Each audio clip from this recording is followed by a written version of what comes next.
So, hello together. Thank you for the opportunity to show you a bit what we are doing with Tableau at the Deutsche Bahn AG. We are truly happy to present you some showcases, all concerning the following topic of our session, how we build up applications and build up a bit of a data culture with Tableau at our company. My name is Tobias Wolf. I'm the product owner of the Tableau as a service platform at the Deutsche Bahn. I'm Christina Schwenke. I'm the senior Tableau developer at the Deutsche Bahn, and I'm really happy to be here. Just to give you a little bit of a hint how the session will be going. We will start with a basic introduction about our company and the internal IT service provider in it. Then I'm going to our own department, 01 Data. After it, we want to show you how our platform is built up, how we are enabling collaboration at our place, and then enough of the theory, go to some live use cases we build up, and also some live dashboarding to show you the place we are operating, the data we are operating on. Since we are at the Tableau Conference Europe, not Germany, who of you doesn't know the Deutsche Bahn? One person, wow. So I integrated this part only for you, so I will make it extra long.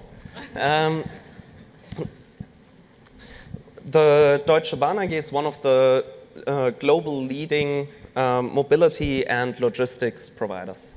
The company is built around many different parts of transportation, by trains, by ship, by airplanes, and so on, and organized in more than 200 different companies, so it's a whole concern.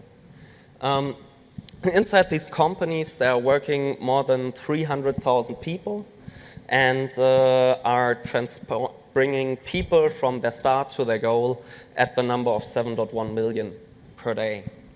To just have a little structure inside this big company structure, we are differentiating between three general departments. The first one is the passenger transport. For sure, all of you know the near distance trains, the long distance trains that are driving in Germany. But we also have more kinds of transportation. We have buses, especially in Nordrhein-Westfalen in Germany. We also have a car sharing service called Flingster. Right now, we also are trying some parts of autonomous driving at Aoki. Carsten over there is here from them.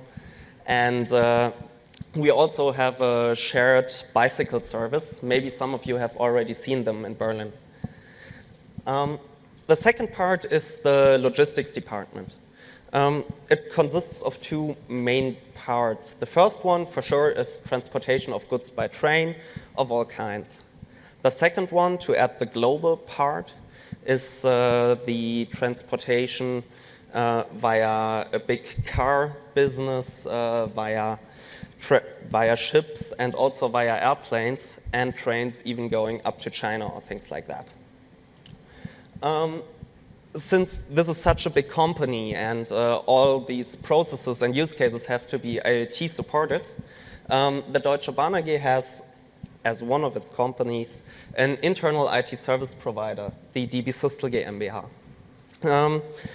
Christina Schwenke and I are inside this DB Systel GmbH, and we are operating the different IT systems, currently more than 4,000, for these different use cases with, just a coincidence, also up to 4,000 people. We have a specialty as this internal company, internal IT service provider, an internal IT department doesn't have. We are selling what we are doing, our work, our services, our performance, to the other companies. So we are not financed by a central budget from a central department. We have to sell them our goods and have to show them why is it worth investing their money in us. And around about 4 years ago, we received from these internal customers the feedback, we should be more innovative. We are a bit too slow. We are really good at stable operating IT business, but we have to be a bit more innovative, a bit more faster. And so DB Systel GmbH started a big strategic project, a big strategic program called Code Zukunft, or in English called Code Future. One result of it, one of the main results, was to establish an accelerator program at our place. What means that? If you have an idea, a business idea, each employee and even customers can have that. You have the possibility to pitch it in front of a jury. They are voting it, and if it's successful and they also believe your idea is good, you get a little budget, and the most important part, you get time for you and your team to detail your idea, to further develop it, maybe build up a proof of concept or a minimum viable product or such a thing.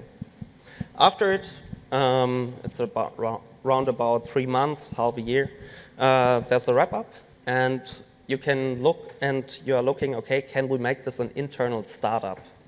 Or was it a failure? Also possible. And the first one ever to start this accelerator program and to get a startup was the part Christina and I are in. That's 01 Data. 5 people around 3.5 years ago thought that themes big data, data analytics in modern ways, data visualization with modern tools, self-service, was underrepresented in these different companies and also in the DB Systel. And so they decided we want to bring this to the other companies. We think there's a value in it. And the first small project started, a bit of dashboarding. Then there were data lake initiatives, data warehousing. And so it developed and grew. And I think we didn't do so bad because we started with 5 people. Currently, we are around about 150. And during all this, we oriented ourselves on some values, some beliefs. And the first one is in all these big systems, these 4,000 and more systems, there is data, and inside this data, there are values and treasuries we don't know of yet, but we want to know of them. And we also believe that the IT systems we had at that time, and sometimes also we are seeing today, are not enough. They are not enough to get this value out of the data, have the possibility to do it. And the most important one, the one we deeply believe in, is if you aren't able to translate between the data, the status there is, a number there is, to the operating business, what it means in reality, you can't be able to get the value out of the data.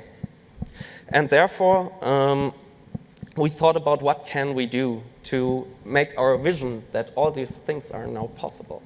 How can we make it true? And we said, okay, we want that up to, theoretically or literally, each employee of this whole concern of all these groups has the possibility to visualize the data, to analyze the data, and to explore the data all by themselves as a self-service without need of us. And then we looked a bit in the market, what could we use, and that's how we came to Tableau, and that's why we chose Tableau. We started at the beginning giving the software to some of our internal customers, and they started to build up some simple visualizations or more complex. The first one you see there in the back, the track network of the Deutsche Bahn. We'll see it again at one of our use cases. And the colors are saying how fast can you drive on these tracks with a train. Then some other guys came and said, okay, we want to integrate some IoT data, some sensor data, so that we can visualize if our elevators are working and can give this to the managers of the train stations.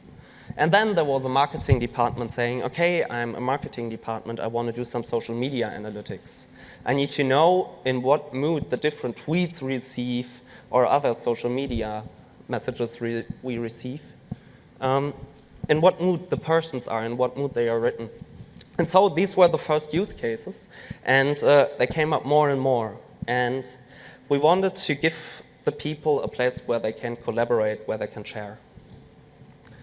That's where we decided we want to build up a central Tableau platform for this group. And some of you maybe know the Deutsche Bahn AG is building up, doing a big cloud migration strategy. So according to that, we built our platform right up on the AWS. And we developed, you could say, two primary environments. The first one is literally a development environment. So we realized the Tableau desktop on Citrix so that the people can work with it without having to be concerned about installation, about updating, is the version fitting with the production server, and things like that.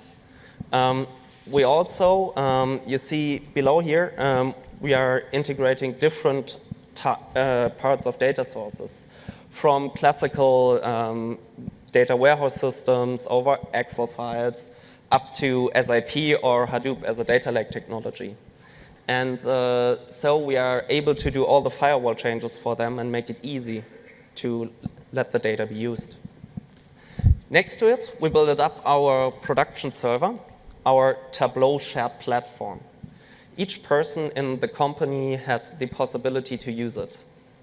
As I told you before, we are selling our goods and services to the other companies. And we started by selling different sites here by the, separated by the line, where you have each time a site owner.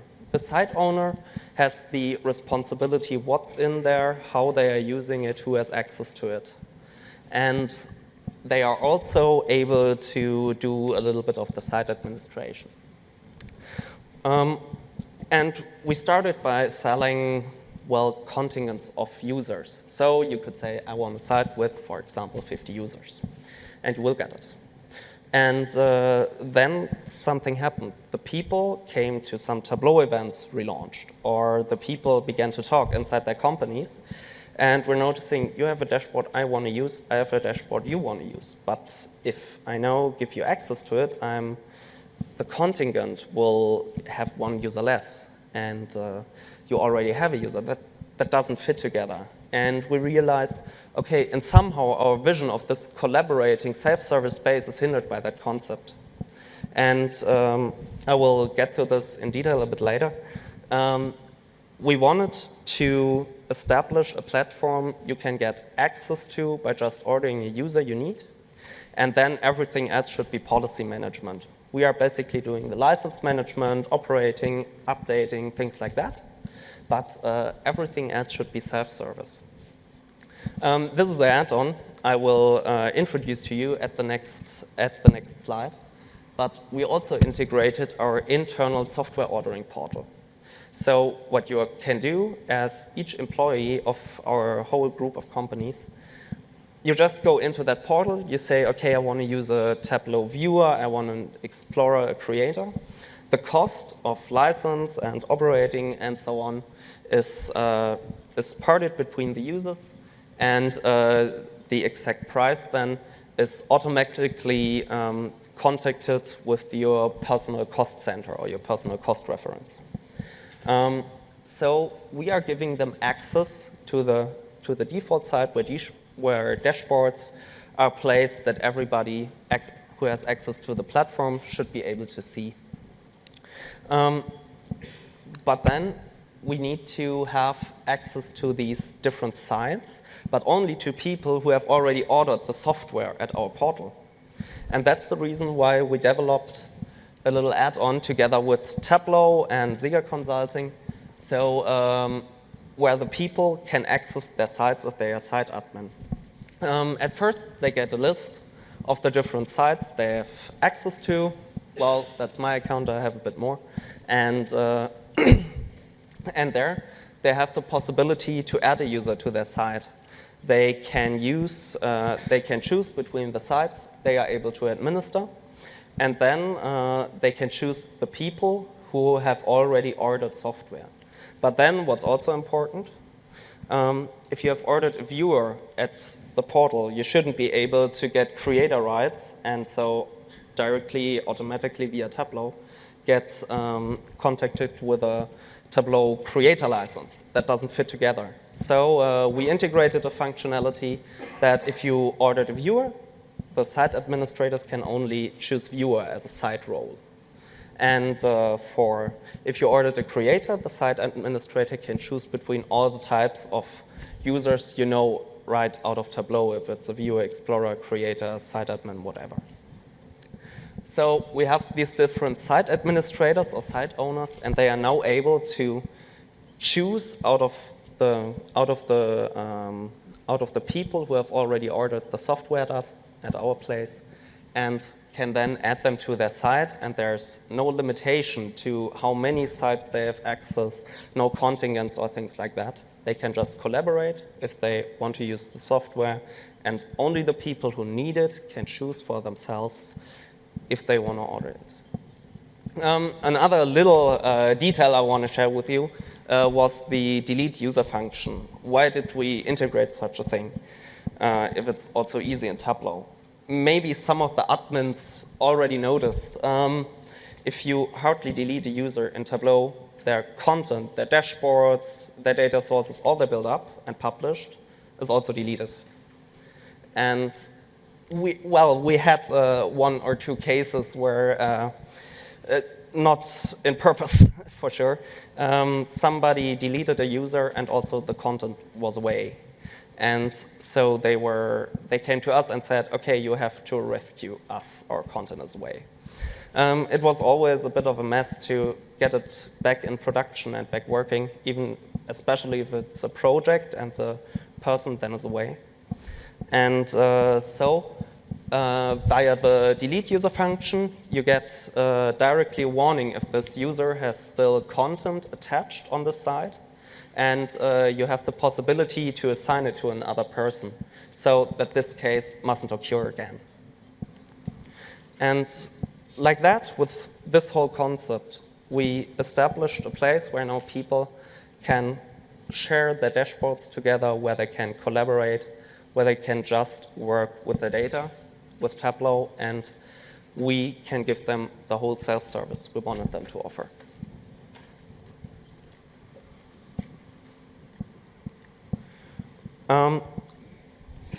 Now, enough of the theory about our platform was built. Let's see some real Tableau dashboards. And the first one we want to share is a demo use case we just built up at the infrastructure department. I showed you before, in short, this track network we have in Germany. As maybe you can see, it's a bit of a complex structure.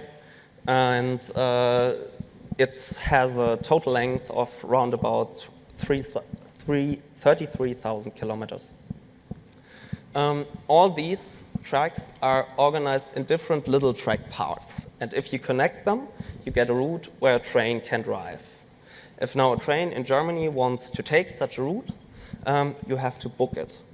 So you're starting by login into a portal, and you say, I want to start there, I want to end there. And then you get a price for this route. And we thought this application they are using is not so handy, and we wanted just to show another approach by using Tableau and integration with a graph database for the track network.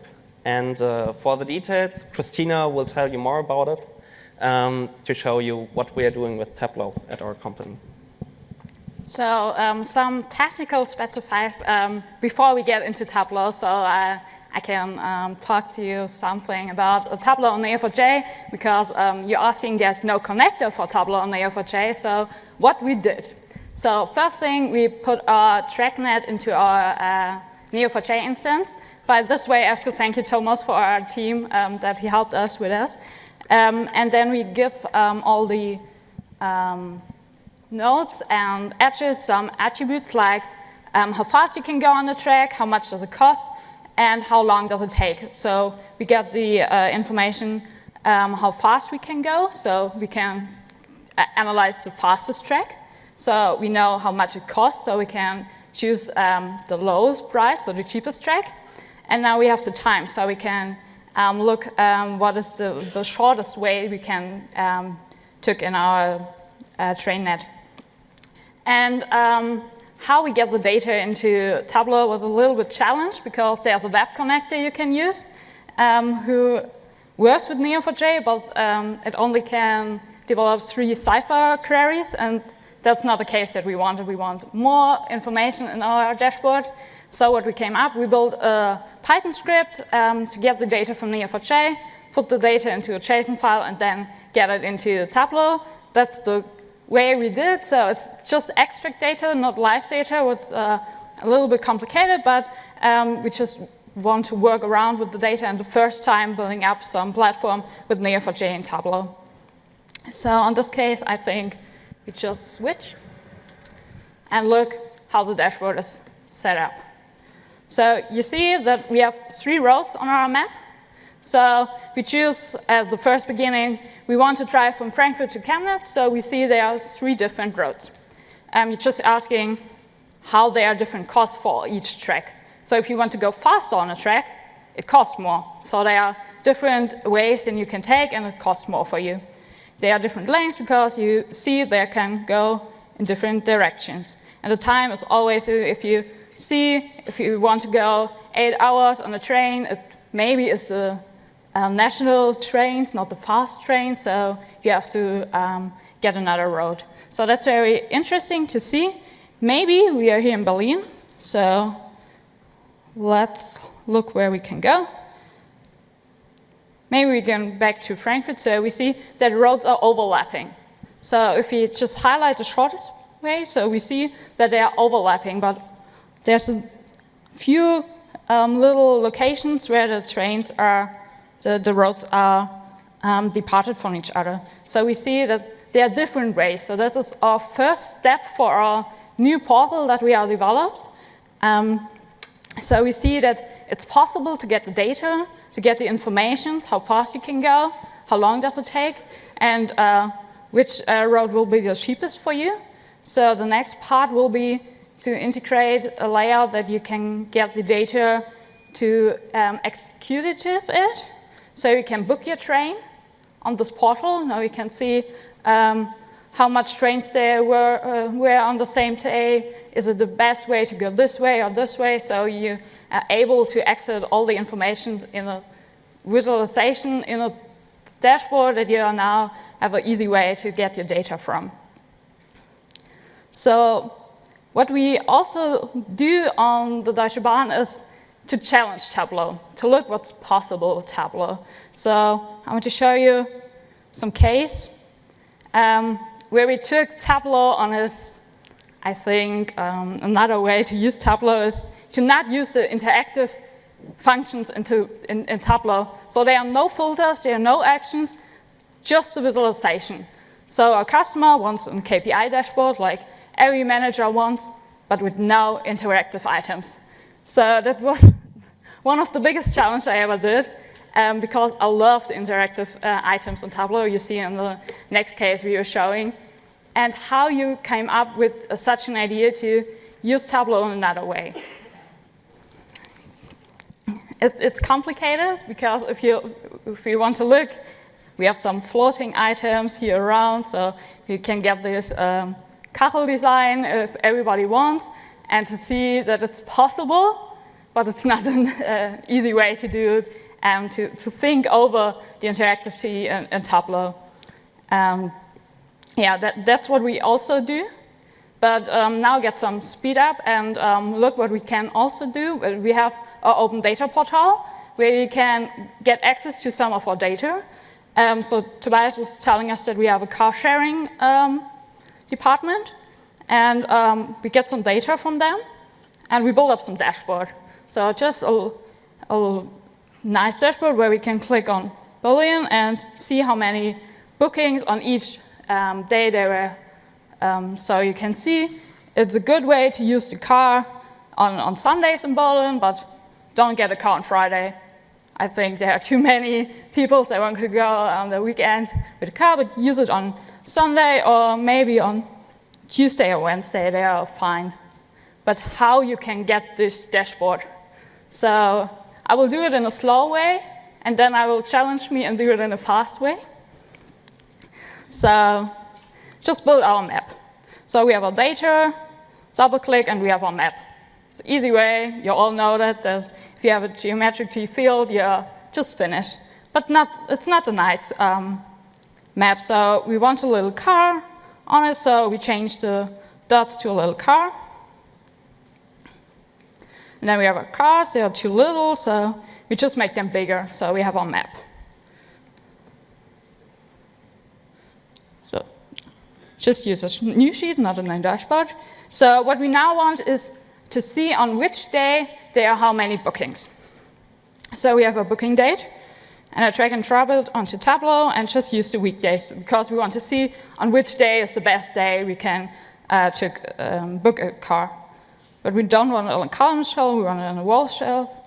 And then to get the number of how many bookings there are, we just use the internal Tableau field numbers of record, just double click on it, and we have the first step of our map. Just put it on the entire view to get a little bit more space, because we need that space later in our dashboard. Just get rid of the header, we don't need it, but it's not a nice table. We want to see highlighting which day is the best day. So we just drag and drop the same field, the numbers of record, onto colors, change the mark type to shape, and we get a little highlight table.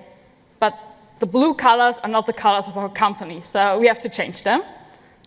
Since Tableau has provided us, we can use some custom diversity charts. So I just took the time and put the colors that we needed into Tableau. So it's just a little bit easier. So now we have it from red to gray. So just in one step, I changed the whole view to our custom internal design. And then we have our table.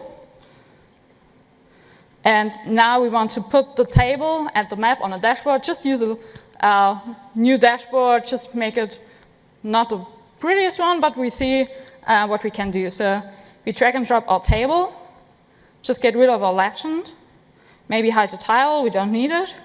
And now we want to put the map over our table so that we get a nice view of the data. So for that, we just float the map onto the table. Just hide our header.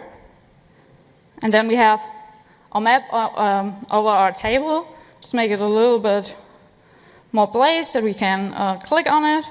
And then to click on it, we just use our dashboard action. I just think everybody knows that dashboard actions are the best way to do some interactive. So we want to click on our map, just filter our table, just hit select, okay, and we now get some action in our dashboard. So that's a few steps to get our dashboard. If you want to look at it a little bit nicer, so we can format it just add the fonts. We just want to add it to the whole dashboard. Do you see we have our company font in it? Just make it a little bit bigger. Maybe get it a little bit higher. And there are a few steps to get it a little bit more into our custom internal. Then we saw on this dashboard that we have the design on our template that we built. So I just duplicate the dashboard, and then I just want to drag and drop the map and the table in this design, and then we are finished. But since we're here on a conference, and I just need a little challenge, so we just thought about to make it a little complicated, and I think 2 minutes. It's okay, you can 2.5. I think I will build this dashboard in just not the pretty one, just the dashboard with the table and the map in 2 minutes. So Tobias will entertain you, and I will build. So okay, start. So if you want to join Christina, she mentioned this is an open data portal. The Deutsche Bahn open data portal is not only open to us, it's open to all people. It's open in the internet, so if you want to join Christina, you can. You are free to do it. beside that, okay, let me just tell you of some cases that made me happy in the last weeks. The first one was at the infrastructure department too. There were two different departments, and one built up a dashboard concerning, in Germany it's known matter, the arrival time of the trains at their stations at the right time. And another department saw that, and when they were meeting up, he was showing it in a meeting, and he said, okay, we would definitely need exactly that. A little bit modified to fit our data, but it's exactly what we needed. And so they just shared it via our Tableau platform, and were able to just modified it a bit, and then presented it to their colleagues, and they said, Finished. okay, I will finish. Thank you.